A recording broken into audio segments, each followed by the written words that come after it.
여러분, 사람은 특별히 관계의 존재입니다. 모든 사람은 관계를 떠나서는 살아갈 수 없는 것이 인간의 본성입니다. 그래서 언제 우리가 외로움을 느끼고 상실감을 느끼느냐? 관계가 끊어질 때예요. 관계가 끊어져서 내가 관계 속에서 이렇게 상실되었다, 떨어져 나왔다, 이렇게 외로움을 느끼는 거죠. 그래서 많은 사람들은요, 뭐 이런저런 모임에 들어가려고 합니다. 소속되려고 합니다. 소속감을 느끼려고 합니다. 그리고 관계가 또 이게 끊어지게 되면요, 새로운 관계를 또 찾게 되는 것이 우리 인간의 본성입니다. 근데 관계도 여러 가지 관계가 있는데 굉장히 친밀한 관계 있잖아요. 가족 관계, 부모 자식 간의 관계, 형제 간의 관계, 이런 관계일수록, 그런 친밀한 관계일수록 관계가 끊어지게 되면 굉장히 힘듭니다. 마음이 불편하죠. 그런 관계가 끊어지게 되고 문제가 생기면 아이고 안 보면 그만이지, 뭐 평생 이제 뭐 부모 자식 간에 보지도 않고 형제 간에 교류도 없는 분들이 계시긴 한데요. 근데 그 마음 깊숙한 곳에는 늘 그 아픔과 불편함이 있어요. 안 보면 그만이지 하고 안 보지만, 그죠? 그러니까 친밀한 관계일수록 우리 삶에 미치는 영향이 굉장히 큰 거예요. 여러분이 속해 있는 여러 가지 관계가 있지만 우리 모두가 동일하게 가장 중요하고 근본적인 관계가 있는데 그게 바로 하나님과 우리와의 관계예요. 성경은 우리가 이 죄로 인해서 하나님과의 관계가 원수되었다라고 말합니다. 로마서 5장 10절을 보겠습니다. 곧 우리가 원수되었을 때에 원수가 되었다는 거예요. 그의 아들이 죽으심으로 말미암아 하나님과 화목하게 되었다. 원수된 관계에서 화목한 관계가 되었다는 거 아닙니까? 누구와? 하나님과요. 하나님과 원수된 우리였다는 거죠. 자, 인간이 어떻게 하나님과 원수가 되었냐? 하나님께 죄를 지었기 때문입니다. 하나님과의 관계를 깨트린 거예요. 나 하나님 필요 없어. 하나님 말 듣기 싫어. 우리는요, 하나님으로부터 떠나기를 원했어요. 하나님 간섭받기 싫어합니다. 그래서 인간이요, 본성적으로 하나님이 어디 있냐? 하나님 믿기 싫어하는 거 바로 우리가 하나님으로부터 떠났다는 것을 말하는 겁니다. 우리가 하나님과의 관계를 깨트렸어요. 그 결과로 나타난 것이 무엇입니까? 바로 죽음이에요. 죽음. 여러분, 죽음은 자연스러운 게 아니에요. 죄의 형벌로 우리에게 온 것이 바로 죽음입니다. 죽음이 바로 무엇입니까? 원래는 생명이었는데 탁 끊어진 거예요. 단절. 하나님과의 관계가 끊어지니까 생명으로부터 단절된 거죠. 그게 죽음입니다. 또 에덴 동산에서 쫓겨났죠.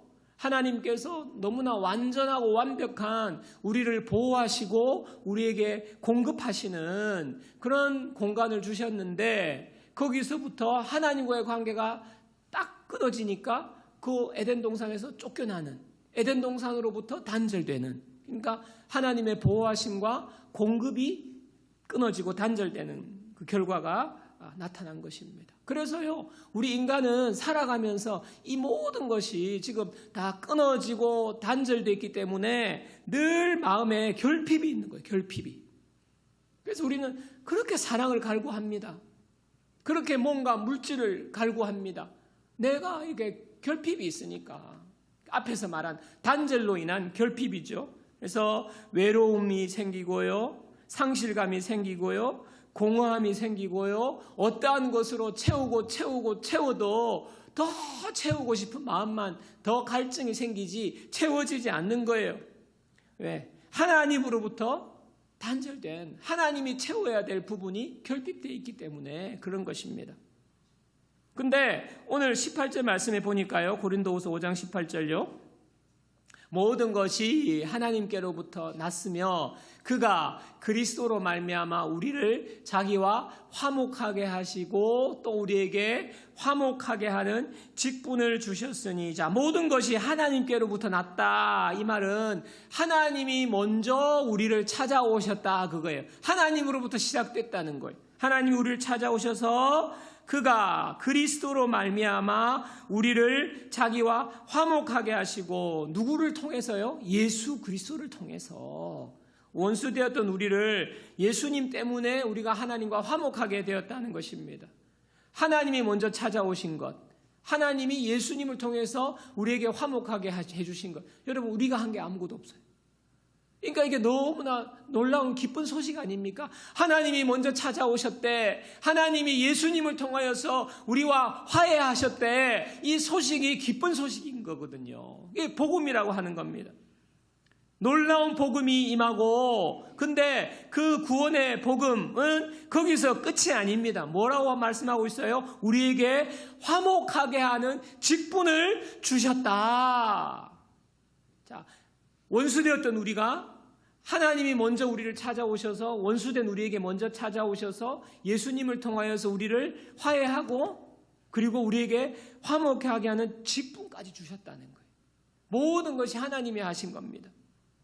자, 그래서 저와 여러분들 구원받은 그날 동시에 우리는요, 전도의 사명자가 된 거고요, 화목하게 하는 대사가 된 거예요. 그 직분을 받은 거예요. 은혜를 받은 동시에 사명을 받은 것입니다. 그래서 여러분들, 나는 모태신앙이고 어릴 때부터 난 이미 구원받았고 나는 이제 오늘 죽어도 나는 지옥 안 가, 천국 가, 나는 아무 문제 없어. 그렇게 되면 내 마음이 너무 편하고 나는 이제 이 땅에서 잘 먹고 잘 살기만 하면 돼, 하나님으로부터 복을 많이 받아서 잘 살기만 하면 돼, 이런 게 아니라는 거예요. 물론 하나님께서 우리를 축복하시지만 우리를 구원할 때 뭐가 따라왔다고요? 직분이 따라왔다는 거예요. 화목하게 하는 직분, 우리에게 이 직분이 있다는 것을 여러분 분명히 아셔야 합니다.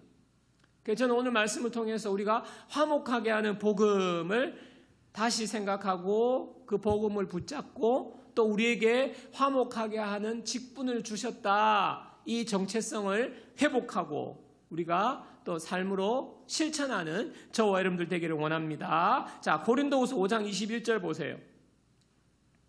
우리 한 목소리를 함께 읽어보겠습니다. 하나님이 죄를 알지도 못하신 이를 우리를 대신하여 죄로 삼으신 것은 우리로 하여금 그 안에서 하나님의 의가 되게 하려 하심이라. 자, 하나님이 죄를 알지도 못하신 이를 우리를 대신하여 죄로 삼으셨다. 자, 하나님이 죄를 알지도 못하신 이 바로 예수 그리스도, 죄 없으신 하나님이신 예수님을 말하거든요. 이 예수님을 우리를 대신하여 죄를 삼으셨다. 우리를 대신해서 죄인의 자리에 놓으셨다는 거예요. 십자가 위에서 바로 우리를 대신해서 우리의 모든 죄와 허물을 다 대신해서 지시고 하나님의 진노를 받으셨어요. 나무에 달린 자마다 저주 아래 있다고 했거든요. 그러니까 죄 없으신 분이 그 십자가에서 피를 쏟으시고 창에 찔리시고 채찍에 맞으시고, 그건 무엇입니까? 저주받은 거예요. 저주. 죄의 저주를 예수님이 십자가에서 대신 받으시고 피를 쏟으시고 죽으셨어요. 그 죽으신 것이 무엇입니까? 바로 하나님의 의가 되게 하려면, 하나님을 만족하게 하는, 하나님과 원수된 우리를 대신해서 예수님이 죽으심으로 말미암아 하나님과 우리 사이에 막힌 담이 허물어졌다는 거예요. 하나님이 등을 돌리셨는데 이제는 하나님이 예수님의 십자가 때문에 우리를 향하여서 등을 다시 바로 돌리신 거예요. 우리를 마주 보시는 거예요. 여러분, 예수님이 십자가에 죽으실 때 무슨 일이 일어났느냐? 성소와 지성소를 가로막고 있는 휘장이 있어요. 지성소에는 아무나 못 들어가요. 1년에 한 번 대제사장에 겨우 들어갈 수 있습니다. 그러니까 제사장도요, 성소 밖에 못 들어가요. 하나님과 인간 사이에 담이 쳐져 있는 거예요. 근데 예수님이 십자가에 죽으실 때 그 휘장 위에서부터 쫙 휘장이 찢어진 거예요. 그러니까 성소와 지성소를 가로막고 있던 그 담이 무너진 거고요. 하나가 된 거예요. 통하게 된 거예요. 아무런 꺼리낌이 없게 된 겁니다. 마태복음 27장 50절 51절입니다. 예수께서 다시 크게 소리 지르시고 영원히 떠나시니라. 이에 성소 휘장이 위로부터 아래까지 찢어져 둘이 되고 땅이 진동하며 바위가 터지고, 이 성소 휘장이 찢어진 일이 일어났어요. 에베소서에서는요, 에베소서 2장 14절 보시면요, 그는 우리의 화평이신지라 둘이었어요.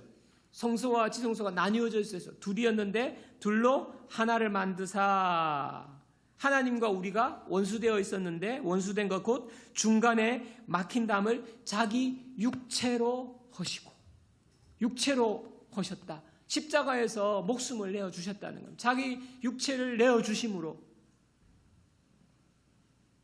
하나님과 우리 사이에 담을 무너뜨리셨다는 거예요. 십자가 사건이 말하는 것입니다. 예수님은요, 몸이 친히 십자가에 죽으실 때 성소 휘장이 쫙 찢어졌다, 하나님과 우리가 화목하게 되었다는 것을 시각적으로 보여주는 바로 사건이 성소 휘장이 찢어진 거예요. 여러분, 구약시대에는요, 하나님 앞에 나아가려면 우리가 나아갈 수 없어요. 죄인이기 때문에 하나님과 함께 할 수가 없어요. 그래서 어떻게 하나님이 그러면 짐승을 한 마리 가져와서 잡아라, 양을 가지고 오죠. 양을 데리고 와가지고 어떻게 하느냐, 짐승 머리에, 양 머리에다가 안수를 해요.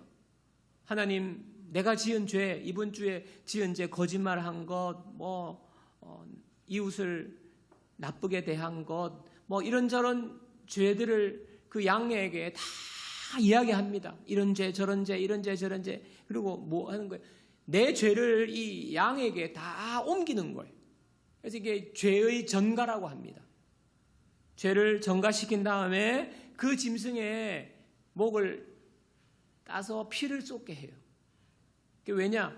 성경에 피 흘림이 없이는 죄 사함이 없다고 하나님이 말씀하셨거든요. 우리의 죄는요, 피를 흘려야 되는 거예요. 그러니까 우리의 죽음인 거죠.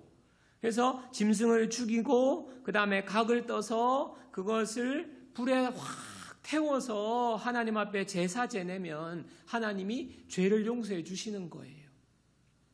이것을 매일매일 해야 됩니다. 하나님께서 왜 이런 이걸 화목 제물이라고 그러거든요. 왜 이런 제사를 가르쳐 주셨냐? 이게 모든 것이 상징인 거예요. 이 화목 제물의 제사가 바로 예수님을 예표하는 거예요. 양이 죄를 다 뒤집어 씌우는 것, 우리의 죄를 예수님이 다 뒤집어 쓴 거예요. 양을 죽여서 피를 흘리는 것, 예수님이 십자가에 죽으신 거죠. 이렇게 해서 하나님이 우리를 받아주시는 이 예표가 바로 예수님을 보여주시는 겁니다. 그래서 예수님이 한 번의 영원한 화목 제물이 되셔서 하나님께 버림받으셨고 우리는 하나님으로부터 용납받게 된 이 십자가 사건이 바로 화목 제물을 말씀하는 거예요. 이 예수님 때문에 그래서 우리는요, 구원받고 용납받고 하나님의 자녀가 된 거죠. 그 놀라운 선언이 오늘 17절입니다. 자, 고린도후서 5장 17절. 우리 함께 한 목소리로 또 읽어보겠습니다. 그런즉 누구든지 그리스도 안에 있으면 새로운 피조물이라, 이전 것은 지나갔으니 보라 새 것이 되었도다. 누구든지 그리스도 안에 있으면 예수님의 화목 제물을 말하는 거예요. 이 예수님의 십자가를 믿는 사람, 그리스도 안에 있으면 새로운 피조물이라. 어떻게 새롭게 되었다는 겁니까? 하나님과 원수되었는데 이제는 화목하게 되었다는 거예요. 이게 새롭게 된 거죠. 새 것이 되었다. 새로운 존재가 되었다는 것입니다. 그래서 오늘 이어지는 18절 이어지는 말씀이 이제 새로운 피조물에 대한 좀 설명을 해놓았는데, 제가 말씀드린 지금까지 내용이 그 내용이에요. 하나님과 화목하게 되었다. 그리고 하나님과 화목하게 될 때 하나님 우리에게 직분을 주셨다. 화목하게 하는 직분을 주셨다는 것입니다. 그게 바로 새로운 존재. 사랑하는 여러분, 여러분은 예수님을 통하여서 이미 하나님과 화목하게 된 새로운 피조물, 더 이상 우리에게는 하나님으로부터의 어떤 멸망과 저주는 없는 하나님의 자녀, 새로운 존재가 된 줄 믿습니다. 그리고 새로운 존재가 될 뿐만 아니라 하나님이 화목하게 하는 직분을 주신 거예요. 그래서 저는 오늘은 이 후자에 초점을 맞추어서 여러분과 말씀을 좀 구체적으로 나누려고 하는데, 여러분, 그래서 구원받은 사람은요, 보냄받은 사람이에요. 세상을 향하여서 보냄받은 사람이에요. 하나님과 세상이 원수되어 있어요. 이 모든 원수된 관계를 화목하게 하려고 우리를 세상에 보내셨어요. 그래서 여러분, 복음은 나만을 위한 선물이 아닙니다. 나만 잘 믿고 나만 예수 잘 믿고 나만 잘 먹고 잘 살면 된다, 그게 아니라는 거예요. 세상을 향한 사명으로 우리에게 주신 거예요. 복음은. 하나님은 복음 전하는 일을 맡기면서 저와 여러분을 특별하게 지칭하세요. 그게 뭐냐면 대사예요. 대사. 자, 고린도후서 5장 20절입니다. 그러므로 우리가 그리스도를 대신하여 사신이 되어, 예수님을 대신하여 사신이 되었다. 대사. 하나님이 우리를 통하여 너희를 권면하시는 것 같이 그리스도를 대신하여 간청하노니 너희는 하나님과 화목하라. 자, 여기 보니까 그리스도를 대신하여 사신이 되었다. NIV 성경에는요, Christ Ambassador. 엠베서더 아시죠? 엠베서더.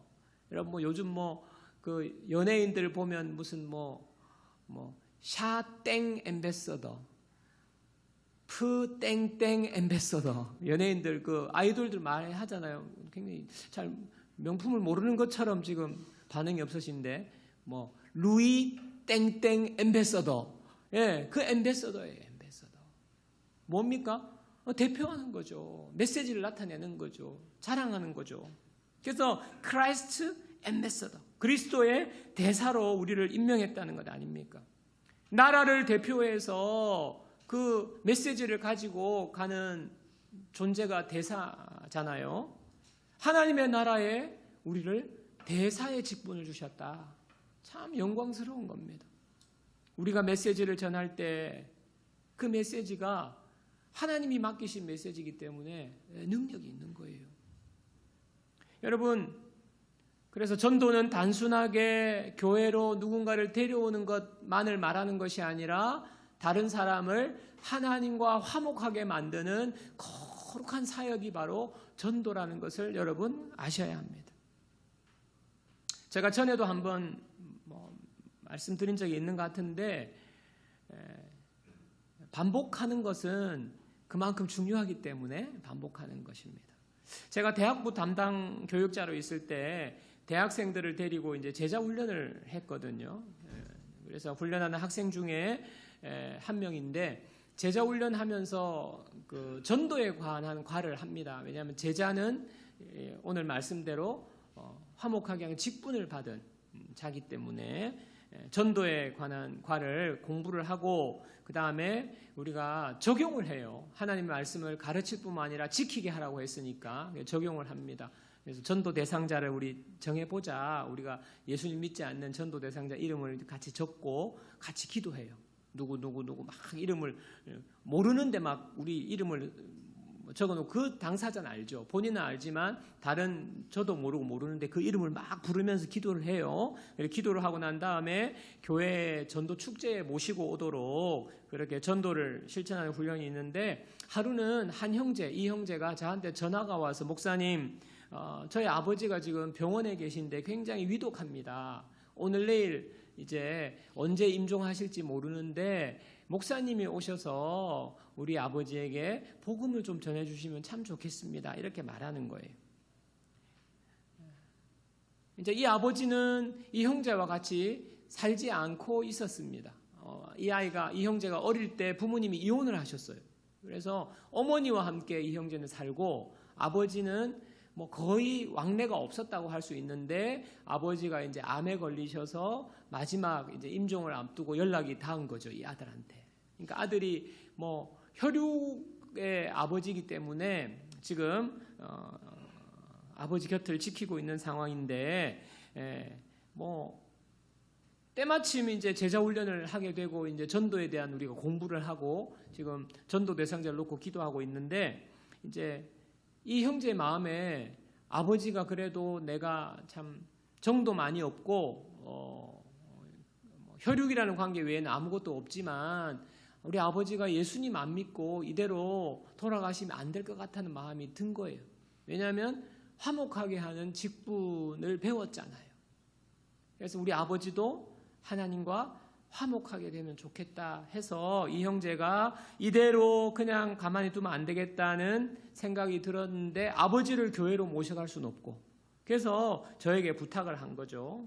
제가 병원에 갔습니다. 병원을 신방을 가니까 거의 뭐 임종이니까 뭐 뼈밖에 없고 눈을 못 뜨고 계시더라고요. 참 제가 건강하신 분을 만나서 복음을 전해 본 적은 있지만 이렇게 오늘 내일 하는 분, 임종을 앞둔 분을 놓고 복음을 전해야 하니까 이거 어떻게 해야 될지 모르겠는 거예요. 그래서 기도하고 제 소개를 하고 아버님이 누워 계신데 귀에다 대고, 제가 귀에다 대고 이야기를 한 거죠. 저는 목사입니다. 뭐 소개하고 그 다음에 복음을 전했습니다. 하나님이 아버님을 사랑하십니다. 예수님께서 아버님을 위해서 대신해서 십자가에 죽으셨습니다.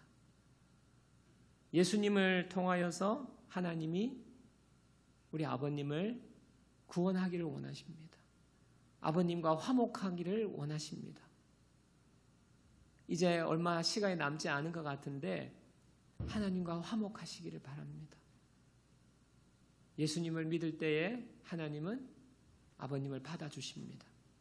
구원의 선물을 주시기를 원하시고 영생의 선물을 주시기를 원하시고 천국의 선물을 주시기를 원하십니다. 정말 전심으로 아무 반응이 없는데 귀에다 대고 저 혼자 이야기를 한 거예요. 그래서 예수님을 구주로 영접하십시오. 그리고 제가 질문을 했죠. 아버님, 예수님을 영접하시면 하나님이 선물을 주시는데 영접하시겠습니까? 확신이 없었어요. 왜냐하면 뭐 제대로 듣고 있는지. 근데 제가 질문했을 때 이분이 물론 위동도 없는 분이 예 하고 대답을 하시다. 그래서 아들 오라고 하고 아들이 옆에 있었습니다. 아들과 함께 손을 잡고 영접 기도를 했어요. 근데 기도하고 마무리를 했는데 놀라운 게요. 그분이 왔을 때는 너무 고통과 힘들어서 얼굴이 안 그래도 뼈밖에 없는데 얼굴이 일그러져 있었는데 복음을 듣고 예수님을 영접하고 나니까 얼굴이 펴지는 거예요. 평안히 하나님이 이분에게 평안을 주시는구나. 하나님과 화목하게 된 그 표정. 그냥 원수돼 가지고 그냥 그렇게 날카로운 게 아니라 하나님과 화목하게 되니까 얼굴에 평안이 임하는 거죠. 그 표정의 변화를 보고 너무 기뻤어요. 그 형제도 너무 기뻐가지고요 눈물을 흘리더라고요. 여러분 참 이 형제가 한 것은 저한테 전화한 것밖에 없어요. 근데 그 마음에 무엇이 있습니까? 화목하게 하는 직분, 우리 아버지와 하나님을 화목하게 하는 이 직분을 나에게 주셨는데 내가 최선을 다해서 감당해야 되겠다. 하나님, 이 마음을 가지고 그리스도의 대사의 직분을 지금 할 수 있는 최선의 방법으로 실천한 거예요. 저도 오늘 내일 임종하는데 내가 가가지고 지금 제대로 이게 복음이 되겠나? 건강한 사람도 지금 제대로 소통이 될까 말까 하는데 그냥 목사님이 기도만 할게 이랬으면 이런 일이 안 일어났죠. 저도 목사로서 화목하게 하는 이 직분을 내 나름대로 목사로서 감당해야 되겠다 생각으로 현장에 가서 현장의 여러 가지 상황이 안 좋은 상황을 뚫고 귀에다 대고 일방적으로 제가 그래도 최선을 다해서 대사의 직분을 감당한 거예요. 하나님 주신 직분을 우리의 형편과 처지에 맞게 상황에서 최선을 다해서 감당할 때에 일하시는 분은 하나님이신 거죠. 구원하시는 분은 하나님이신 거죠. 우리가 대사의 일을 시작하면요, 하나님께서 그 다음부터 하시는 거예요. 시작이 중요한 거예요. 제가 설교 준비하면서 이제 다음 주가 행복나눔 축제이기 때문에 우리가 그래도 대사의 직분, 화목하게 하는 직분을 받았는데 어떻게 좀 최선을 다할까 함께 마음을 나누고 싶어서 설교 준비하면서 영상이 떠올랐는데 이 영상도 여러분이 한 번은 보신 영상이에요. 쉰들러 리스트라고 오래된 영화인데 이 이제 독일계 굉장히 사업가 아닙니까? 이 사업가가 돈을 많이 벌었는데 자기 공장에서 군수 물자를 만드는 공장에서 직원으로 유대인들을 고용하는 거예요. 그러니까 유대인들이 그때 막 학살 당할 때 막 가스실에 들어가고 막 집단 학살 당하고 그럴 때 그 생명을 볼 수가 없는 거죠. 죽어가는 것을. 그래서 자기 공장에 유대인을 고용하는 거예요. 그리고 지금 이제 장면 보시면 이제 그 가스실로 가는 기차인 것 같은데 그 기차에서 이제 물을 뿌리는 그 장면이 나오는데 그것도 이제 이 사업가가 자비를 들여서 이렇게 하는 거죠. 한번 보시고 우리가 영혼을 구하는 사명이 참 귀한 것임을 한번 우리가 다시 깨닫는 시간 되고 영상 보고 제가 말씀을 마무리하도록 하겠습니다. 하나님의 시선을 말하는 거거든요. 하나님은 한 영혼이 천하보다 귀하다고 말씀하셨습니다. 우리에게 하나님께서 이 화목하게 직분을 주셨어요. 여러분 정말 천국을 믿습니까? 영생을 믿습니까? 그렇다면 우리에게 이 천국을 전하고 영생을 전하는 직분을 우리에게 맡기셨어요. 우리가 하지 않으면 아무도 할 수 없습니다. 아무나 할 수 있는 것이 아닙니다. 그래서 정말 우리가 받은 구원이 끝이 아니라 시작이라는 것을 여러분 꼭 기억하시면 좋겠습니다. 예수님께서 우리를 구원하신 이유는요, 우리를 통해서 또 다른 사람을 구원하는 거예요. 여러분 어쩌면 많은 분들이 시간이 많지 않습니다. 우리가 말하지 않고 우리가 관심이 없으면 그냥 그분들은 그렇게 살다가 그렇게 인생이 끝나는 날이 언젠가는 올 거예요. 이제 쉰들러가 마지막에 더 한 사람이라도 더 구할 수 있었는데 이제는 그럴 상황이 아닌 거죠. 우리도 마찬가지입니다.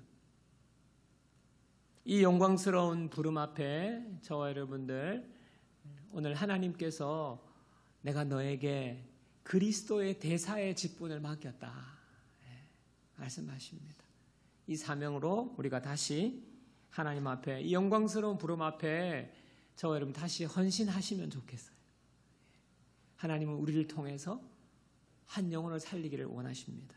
여러분의 입술을 통해 삶을 통해 여러분의 모든 사랑을 통하여서 하나님은 말씀하기를 원하세요.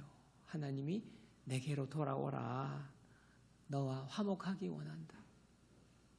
저와 여러분의 오늘 마음속에 그 영혼이 보이기를 축복합니다. 우리보다 훨씬 더 잘 살고요, 편하게 사는 사람 많아요. 그러나 그 영혼은 하나님과 원수되어 있다. 하나님과 화목해야 된다. 하나님과 화목해야 진짜 행복할 수 있다는 것. 그것을 우리가 그들에게 알려주고 우리가 할 수 있는 최선을 다하는 저와 여러분들 되기를 주님으로 축복합니다. 한 주간 동안요 기도하시고요. 여러분 그분들을 위하여서 여러분이 할 수 있는 그 한마디 최선을 다해서 하시면 돼요. 다시 한번 말씀드립니다. 밥 사주시고 한번 가자. 우리가 사랑을 베풀지 않고 교회에 오라고 할 수 없죠. 비싼 밥 사주시고 한번 가자. 너무 좋다. 이러시면 돼요.